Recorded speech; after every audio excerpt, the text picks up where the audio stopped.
ఎందరో త్యాగమూర్తుల త్యాగఫలం ఆంధ్ర రాష్ట్రం. నేడు ఆంధ్రప్రదేశ్లో ప్రజలు సుఖ సంతోషాలుగా ఉన్నారా? ప్రస్తుతం ప్రజల మధ్య ఉన్న కులాల కుంపట్లు ఎవరి కోసం? చంద్రయాన్ రాకెట్ యుగంలో కూడా వర్ణ విభేదాలు దేనికి సంకేతాలు? రాజకీయ పార్టీల నేతలు ఏం చెప్తున్నారు? నేటి కాలంలో ప్రపంచాన్ని శాసించే మన యువత మేధాశక్తి ఏం కోరుకుంటుంది? తెలుసుకోవాలంటే ఆంధ్ర యువగలం. ప్రజల మాటే మా నోట. అందరికీ నమస్కారం. నా పేరు వెంకటరామరెడ్డి. నేను సెక్రటరీ ఎంప్లాయీస్ ప్రెసిడెంట్ను. ఇక్కడున్న మీలో చాలామంది కూడా సచివాలయంలో చాలా కాలం నుంచి పనిచేస్తున్నారు. చాలా ఎన్నికలు, సచివాలయంలో జరిగిన చాలా ఎన్నికలు చూసింటారు. నిన్న జరిగిన ఒక చిన్న సంఘటన, దాని పత్రికల్లో వచ్చిన విధానం కానీ, మా ఉద్యోగులు కొందరు కావాలని చేసిన విధానం కానీ ఎప్పుడు మీరు చూడండి, ఏ ఎన్నికల్లో కూడా చూడని అంశం. ప్రతి ఎన్నికల్లో జరిగినట్టుగా ఈ ఎన్నికల్లో కూడా ఎంప్లాయీస్తో ఎన్నికల గురించి చర్చించుకోవడానికి సాయంకాలం మీటింగ్లు పెట్టుకోవడం అనేది సర్వసాధారణం. అలాగే నిన్న మా క్యాంటీన్ ఎన్నికలు, అంటే డిసెంబర్ 4వ తారీఖు జరగబోయే క్యాంటీన్ ఎన్నికల గురించి మాట్లాడుకోవడానికి పోటీ చేస్తున్న మా వాళ్ళు ఒక మీటింగ్ ఏర్పాటు చేసుకోవడం జరిగింది. ఆ మీటింగ్ నన్ను పిలవడం జరిగింది. ఆ మీటింగ్ నేను వెళ్ళిన ఒక 10 గంటకు అక్కడ అంటే పోటీ చేసిన క్యాండిడేట్ వాళ్ళ గురించి చెప్పుకున్నారు. నేను పోయి ఒక 2 మాటలు మాట్లాడినాం. భోంచేయబోతుండగా పోలీసులు వచ్చారు. ఎంతమంది పోలీసులు వచ్చిందంటే, అక్కడ ఏదో ఒక తీవ్రమైన ఘోరమైన నేరం జరుగుతున్నట్టు దాదాపు 50 మంది పోలీసులు 5 ఎక్సైజ్ పోలీస్ స్టేషన్ల నుంచి, గుంటూరు 1, గుంటూరు 2, మంగళగిరి, పత్తిపాడు, పొన్నూరు 5 ఎక్సైజ్ స్టేషన్ల నుంచి పోలీసులు, సివిల్ పోలీసులు తాడేపల్లి, మంగళగిరి 7 పోలీస్ స్టేషన్ల నుంచి, 2 అసిస్టెంట్ ఎక్సైజ్ సూపరింటెండెంట్లు, దాదాపు 9-10 మంది సిఐలు, మొత్తం 50 మంది పోలీసులు వచ్చారు. పోలీసు వచ్చి రాగానే అక్కడ మా వాళ్ళు ఏదో ఒకరిద్దరు తెచ్చుకున్న మందు బాటిల్లో 2-3 ఉంటే అవి అక్కడ పెట్టి, మీరు మందు తాగుతున్నారు, పర్మిషన్ లేకుండా మందు పార్టీ ఇస్తున్నారని చెప్పి మా మీద కేసు పెడతామని చెప్పారు. సరే, నేను అక్కడ చెప్పా, నేను నిర్వాహకుడిగా నా మీద ఏదైనా కేసు పెట్టండి, ఎంప్లాయీస్ని వదిలిపెట్టండి, ఎంప్లాయీస్కి దీనికి సంబంధం లేదు కదా, వాళ్ళు పిలిచే వచ్చారు, వాళ్ళకు మేము పర్మిషన్ తీసుకున్నామా, మందు కోసం పర్మిషన్ తీసుకున్నామా లేదా అనేది వాళ్ళకి తెలియదు కదా, అసలు మందు పార్టీ ఉందనేది కూడా మేము ఎవరికి చెప్పలే. ఎవరో ఇండివిజువల్గా అంతమంది 120 మంది ఎంప్లాయీస్ అక్కడికి వచ్చారు.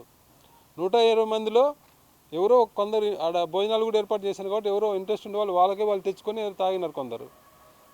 వాళ్ళు చెప్పిన ప్రకారమే దొరికిన బాటిల్ అన్నీ అక్కడ first 3 whisky bottle, 2 beer bottle అని చెప్పారు. 120 మంది ఎంప్లాయీస్కు 3 విస్కీ బాటిల్, 2 బీర్ బాటిల్తో మందు పార్టీ ఇవ్వడం సాధ్యమవుద్దా? 50 మంది పోలీసులు వచ్చారు. మొత్తం ఆ గార్డెన్ 1 ఎకరా పైన ఉంటుంది. ప్రతి అంగుళం టార్చ్ లైట్లు వేసి వెతికారు ఎక్కడన్నా బాటిల్ దొరుకుతాయేమని. చివరికి మళ్ళీ 2 ఖాళీ బాటిల్, ఎక్కడో ఖాళీ బాటిల్ ఉంటే 2 ఖాళీ బాటిల్ తెచ్చి అవి కూడా కలిపి 7 బాటిల్ అన్నారు. కొన్ని ఆ రకంగా తీసుకున్న 7 బాటిల్తో మందు పార్టీ ఇవ్వడం సాధ్యమవుతుంది అంతమందికి, 120 మంది ఎంప్లాయీస్కు? ఎవరో ఇండివిజువల్గా తెచ్చుకున్నారని చెప్తే వినకుండా అక్కడికి, సరే మీరు రూల్ ప్రకారం లేదంటారు కాబట్టి నేను బాధ్యత వహిస్తా, నా మీద ఏదైనా చర్య తీసుకోవచ్చు, దానికి బాధ్యత నాది కాబట్టి మిగతా ఎంప్లాయీస్ని వదిలేనని చెప్తే, మిగతా ఎంప్లాయీస్ని కూడా వదలకుండా దాదాపు 12 గంటల వరకు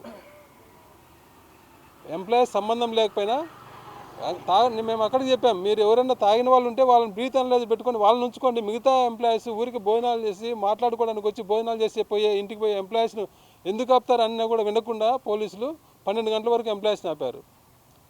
ఇంతవరకు ఎప్పుడు సెక్రటరీ చరిత్రలో ఇలాంటి సంఘటన, ఎంప్లాయీస్ మీద ఇలాంటి దాడులు చేయడం అనేది ఎప్పుడు చూడలే.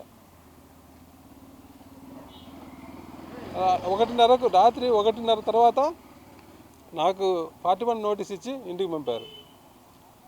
ఇలాంటి చరిత్ర అంటే ప్రభుత్వం కూడా ఎవరో చెప్పిన మాటలని, పేసులో ఉండే వాళ్ళు చెప్పిన మాటలని, ఇక్కడ మా వాళ్ళు ఎవరో ఎలక్షన్లో గెలవలేక, ఎలక్షన్లో గెలిచానని నమ్మకం ఉండే వాళ్ళు ఎవరు ఇట్లాంటి చేయరు. అంటే మమ్మల్ని భయపెట్టి, ఉద్యోగులను భయపెట్టి, మా వెనక ఎవరికి తిరగకుండా, ఉద్యోగులు మాతో రాకుండా ఉండాలని భయపెట్టే ఎన్నికలు గెలవాలనే ఉద్దేశంతో, ఓడిపోతామనే భయంతో ఇలాంటి దాడులు చేయడం కోసం వాళ్ళు ఏదో కిందోళ్ళు చెప్తే దాన్ని కొందరు పెద్దవాళ్ళ దగ్గర ఉండే పిఎస్లు వాళ్ళు చెప్తే వాళ్ళని నమ్మి ప్రభుత్వం ఇలాంటి చర్యలు తీసుకుంటే ఉద్యోగులు ప్రభుత్వం గురించి ఏం ఆలోచించుకుంటారో ప్రభుత్వం కూడా ఆలోచించాలి. ఎవరో ఏదో చెప్పిందని ఉద్యోగుల మీద ఇంత దౌర్జన్యం చేసి దాడులు చేసి 50 మంది పోలీసులు, అది పకడ్బందీగా. అంటే మేము అక్కడికి వెళ్ళకముందే అక్కడ పోయి పోలీసులు మఫ్టీలో, ఇక్కడ చూడండి పోలీసులు అక్కడేమైనా స్మగ్లింగ్ జరుగుతుందా? అక్కడేమైనా మేము గంధచాల స్మగ్లర్లమా? మేమేమైనా అంతర్జాతీయ తీవ్రవాదమా? మమ్మల్ని పట్టుకోవడానికి ఇట్లా రైతుల మాదిరి లుంగీలు కట్టుకొని రైతుల మాదిరి అక్కడ ముందే మఫ్టీలో పోలీసులు ఉన్నారు. దీంట్లో ఒకరు మా ఎంప్లాయీస్ భోజనాలు కూడా సర్వ్ చేసిన ఒకరిద్దరు చెప్పారు. అంత ఇదిగా పోలీసులు వచ్చి ఇంత చిన్న విషయానికి ఏదో ఎవరో ఒకరిద్దరు మంది తెచ్చుకుని తాగితే అంత చిన్న విషయానికి ఇంత ఇంపార్టెన్స్ ఇచ్చి ప్రభుత్వం అని మాకైతే తెలియదు, ఒకరిద్దరు ఎవరు అన్నారు. అంత ఇదిగా చేయాల్సిన అవసరం ఏముంది? మందావడం ఏమన్నా నేరమా?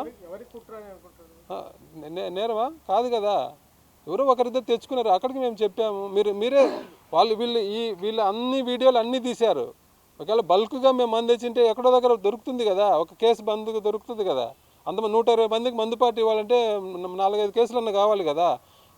2 గంటల నుంచి ఇక్కడ మఫ్టీలో మేము మాట్లాడేటన్ని అటుపక్క మూల నుంచి ఇటుపక్క మూల నుంచి తీసిన వాళ్ళు, వీడియో తీసిన వాళ్ళు, మేము మందు బాటలు కేసుల్లో నుంచి మందు బాటలు తీసేది దొరకదా వాళ్ళకు? మేము మందు పార్టీ ఇచ్చింటే వాళ్ళకి ఆ విజువల్స్ ఆ వీడియోలు దొరకవా? అక్కడ జరిగింది క్లియర్గా కనపడుతుంది, వాళ్ళకే తెలుస్తుంది. అయినా ఏదో రకంగా కేసు పెట్టాలి, ఉద్యోగులను భయపెట్టి ఎలక్షన్ గెలవాలని మా వాళ్ళు కొందరు ఆలోచిస్తే దానికి ప్రభుత్వం ఒత్తాస పలకడం అనేది కరెక్ట్ కాదు. ప్రభుత్వం కూడా ఆలోచించుకోవాలి వాళ్ళు ఎలాంటి వాళ్ళని సపోర్ట్ చేస్తున్నారు అనేది. వీళ్ళు కూడా సెక్రటరీ చరిత్రలో ఎప్పుడు ఇలాంటిది లేదు.